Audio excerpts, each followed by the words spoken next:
It's 19:06 GMT. This is Focus on Africa. I'm Audrey Brown and you are with the BBC World Service. To Cameroon now, where soldiers have invaded a hospital in search of people they believe to be separatist fighters who may be receiving treatment there. Some of the staff were beaten up and doctors and patients harassed at one of the main hospitals in the Central African sub-region. There have been previous reports of hospitals being attacked or even burned down in the troubled English-speaking provinces of Cameroon. Our correspondent Randy Josa is in the regional capital Bamenda, and he sent this report. It was a normal day in the St. Elizabeth Catholic Hospital and Cardiac Center, Sisong, that receives patients for open heart surgery from the Central African sub-region. That is, until troops aboard 3 armored cars invaded. The Catholic-run hospital director, Sister Helen Ashoma Mbu, says heavily armed soldiers caused panic amongst patients, severely kicked and pounded some workers with gun butts and army boots. They insulted and threatened to shoot Reverend sisters in the legs if they failed to show where they believe separatist fighters were hiding. She adds in a protest letter to the authorities that she was obliged to conduct them around for a thorough search, even through surgical wards, the emergency units, female medical units, surgical units, maternities, private wards, amongst others, but nothing suspicious was found.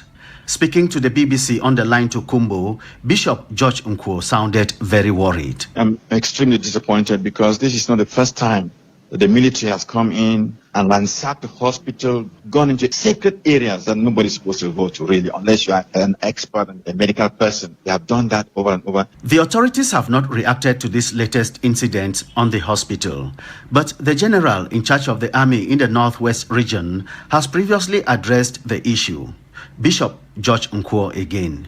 And I'm surprised that this is done again because sometimes the highest authority in the military have openly come to Sisong and apologized for this type of behavior. So I'm really disappointed that this has happened again. I know that we are living through difficult times, but there are certain areas, certain things that are sacrosanct.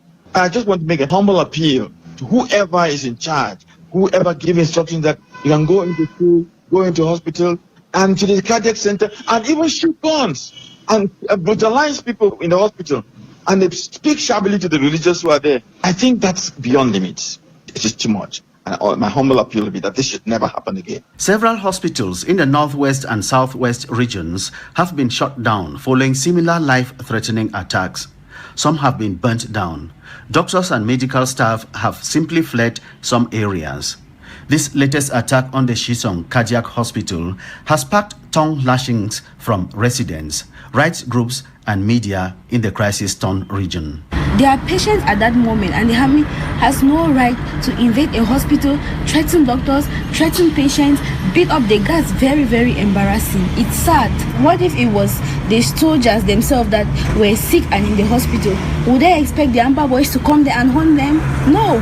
Hospitals and churches are safe havens in times of war or crisis like this. So I don't see the reason why soldiers will invade the hospital. We have heard of people being shot in churches as well. The Amber Boys and the soldiers attacking schools. Gabi Ambo, a human rights consultant, has been observing the crisis unfolding in the past 5 years. As per Resolution 1612 of the United Nations Security Council, we definitely do not allow access to hospitals, access to schools, or let alone maim or kill children, or deny access to humanitarian services. And you can name the list in that order. And sexual violence perpetrated on citizens. It's not allowed. But this is exactly what this army actually does with the dawn of every new day. By the day, they get involved in actions of this nature, and no one says a word. No one speaks. Not even the United Nations, not even the international community. Let's talk about the government in place and other partners. It is traumatizing, it's annoying. And so we're saying here now, on behalf of FGI, we condemn the act of the Cameroon military,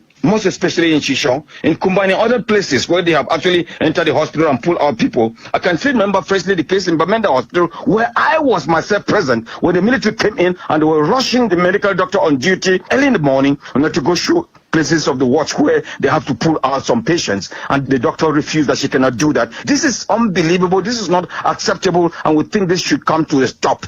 Both the military and Ambazonia separatist fighters have on different occasions been accused of targeting hospitals to catch their wounded enemies.